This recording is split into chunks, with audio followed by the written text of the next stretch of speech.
പാലക്കാടിലെ വിദ്യാർത്ഥിയും അധ്യാപകനുമാണ് വിഷയം. ഈ വിഷയം ചർച്ച ചെയ്യുമ്പോൾ മിസസ് തോംസനെയും ടെഡിയെയും കുറിച്ച് ചർച്ച ചെയ്യണം. തിങ്കളാഴ്ച രാവിലെ പതിവ് പോലെ മിസസ് തോംസൺ ക്ലാസ്സിൽ വന്ന കുട്ടികളോട് ഐ ലവ് യു സ്റ്റുഡൻസ് എന്ന് പറയുന്ന ഒരു പതിവുണ്ടായിരുന്നു. പക്ഷെ എന്നും മിസസ് തോംസൺ ഒരു നുണ പറയുമായിരുന്നു. ഐ ലവ് യു സ്റ്റുഡൻസ് എന്ന് പറയുമ്പോൾ അതിലൊരാളെ മിസസ് തോംസൺ ഹൃദയം കൊണ്ട് ഐ ലവ് യു എന്ന് പറയാറില്ലായിരുന്നു. ടെഡി, മുടി ചെയ്യാത്ത, യൂണിഫോം പ്രോപ്പറായിട്ട് ഇടാത്ത ഒരു ടെഡി. സ്ഥിരമായി പ്രോഗ്രസ് റിപ്പോർട്ടിൽ മാർക്ക് കുറവ് രേഖപ്പെടുത്തിയ മിസസ് തോംസനെ ഒരിക്കൽ പ്രിൻസിപ്പൽ വിളിച്ചു ചോദിക്കുന്നുണ്ട്. പ്രിൻസിപ്പൽ ടെഡിയുടെ പഴയ പ്രോഗ്രസ് റിപ്പോർട്ടുകൾ മിസസ് തോംസന് കൊടുത്ത് വായിക്കാൻ പറഞ്ഞു. 3ാം ക്ലാസ്സിലെ പ്രോഗ്രസ് റിപ്പോർട്ട് തുറക്കുമ്പോൾ teddy is the best student in the class. 5ാം class ആയപ്പോൾ പതിയെ ടെഡിയുടെ മാർക്ക് കുറയാൻ തുടങ്ങി. ടെഡി തീരെ പഠിക്കാതായി. തിരക്കിയപ്പോൾ ടെഡിയുടെ അമ്മ ക്യാൻസർ ബാധിച്ച് മരണപ്പെട്ടു. പിന്നീട് ടെഡിയുടെ മുടി ചീകി കണ്ടിട്ടില്ല, പഠിത്തം നന്നായി കണ്ടിട്ടില്ല. ഈ പ്രോഗ്രസ് റിപ്പോർട്ടൊക്കെ കണ്ട് മിസസ് തോംസൺ ഒരു തീരുമാനമെടുത്തു.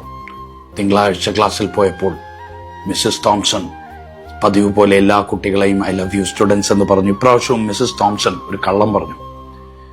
എല്ലാരെയും ഐ ലവ് യു എന്ന് പറഞ്ഞപ്പോൾ ഒരാളെ കൂടുതൽ ഇഷ്ടത്തോടുകൂടി ഹൃദയത്തോട് ചേർത്ത് ഐ ലവ് യു എന്ന് പറഞ്ഞു.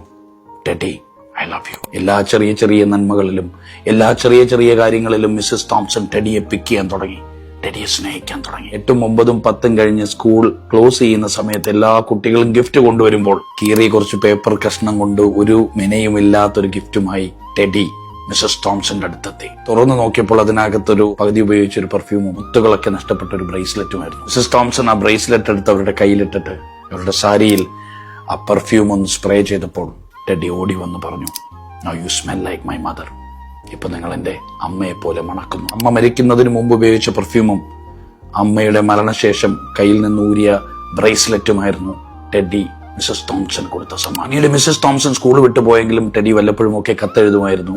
കത്തിലൊക്കെ പറയുന്നത്, ഞാൻ ഒരുപാട് ടീച്ചേഴ്സിനെ പിന്നെയും കണ്ടു, പക്ഷെ നിങ്ങളാണ് the best teacher in my life. അങ്ങനെ കുറെ നാൾ കത്തുകൾ എഴുതുമായിരുന്നു. കത്തുകളിലെല്ലാം വിശേഷം ഒന്നേ ഉണ്ടായിരുന്നുള്ളൂ, I have seen many teachers in my life but you are the best in my life. അങ്ങനെ മാസങ്ങളും വർഷങ്ങളും കാലങ്ങളും ഒക്കെ കടന്നുപോയി. എവിടുന്നോ ഒരു ലെറ്റർ പാഡിൽ മിസസ് തോംസൺ ഒരു കത്ത് കിട്ടി. ആ കത്തിൽ എഴുതിയിരുന്നു, നാളെ എന്റെ വിവാഹമാണ്, നിങ്ങൾ പങ്കെടുക്കണം എന്ന് പ്രിയപ്പെട്ട ഡോക്ടർ ടെഡി. അങ്ങനെ മിസസ് തോംസൺ ജീവിതത്തിൽ തിരക്കുകളൊക്കെ മാറ്റി കത്തിലെ അഡ്രസ്സിൽ ടെഡിയുടെ വിവാഹ ചടങ്ങിൽ പങ്കെടുക്കാൻ വരികയാണ്. ഓഡിറ്റോറിയത്തിലേക്ക് വരുമ്പോൾ പുറകിലൊരു സീറ്റിലേക്ക് ഇരിക്കാൻ മിസസ് തോംസൺ തുടങ്ങുമ്പോൾ ഫ്രണ്ടിലേക്ക് ആരോ വിളിച്ചു ഒരു ചെയർ കാണിച്ചു. റിസർവ്ഡ് എന്നൊരു chair, reserved for my mother. എൻ്റെ അമ്മയ്ക്കായി റിസർവ് ചെയ്തൊരു ചെയറിൽ മിസസ് തോംസനെ ഡോക്ടർ ടെഡി ഇരുത്തി. തന്റെ പ്രതിശ്രുത വധുവോട് ഡോക്ടർ ടെഡി മിസസ് തോംസനെ ചൂണ്ടിക്കാണിച്ചു പറഞ്ഞു, ഒരുപക്ഷെ ഈ അമ്മ ഇല്ലായിരുന്നെങ്കിൽ ഡോക്ടർ ടെഡി ഇന്ന് ജീവിച്ചിരിക്കില്ലായിരുന്നു. ടെഡിയെ ചൂണ്ടിക്കാണിച്ച് മിസസ് തോംസൺ പറഞ്ഞു, ഒരുപക്ഷെ ടെഡി ഇല്ലായിരുന്നെങ്കിൽ ഞാൻ ഒരിക്കലും തിരിച്ചറിയില്ലായിരുന്നു ഒരു ടീച്ചർ ആദ്യമാകേണ്ടത് ടീച്ചറല്ല അമ്മയാണെന്ന്.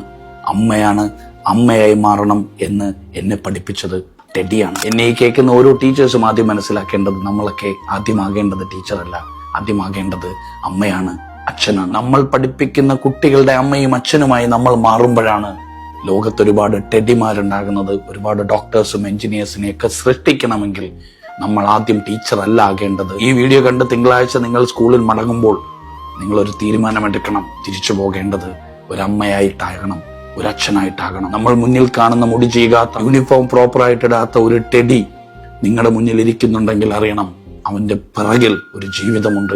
ആ ജീവിതം എന്താണെന്ന് തിരിച്ചറിയണം. പ്രോഗ്രസ് കാർഡിൽ മാർക്ക് കുറച്ച് മാത്രം ഇട്ടുകൊണ്ട് അവന്റെ ജീവിതത്തെ കുറച്ച് കാണാതെ പ്രോഗ്രസ് റിപ്പോർട്ടിനും അപ്പുറം അവനൊരു ജീവിതമുണ്ടെന്നും ആ ജീവിതത്തിൽ ഞാൻ ആദ്യം അവന്റെ പിതാവും അവന്റെ മാതാവും ആകണം എന്ന് തീരുമാനം എടുക്കുന്നിടത്താണ് നമുക്കൊരുപാട് നല്ല മനുഷ്യരെ സൃഷ്ടിക്കാൻ സാധിക്കുന്നത്.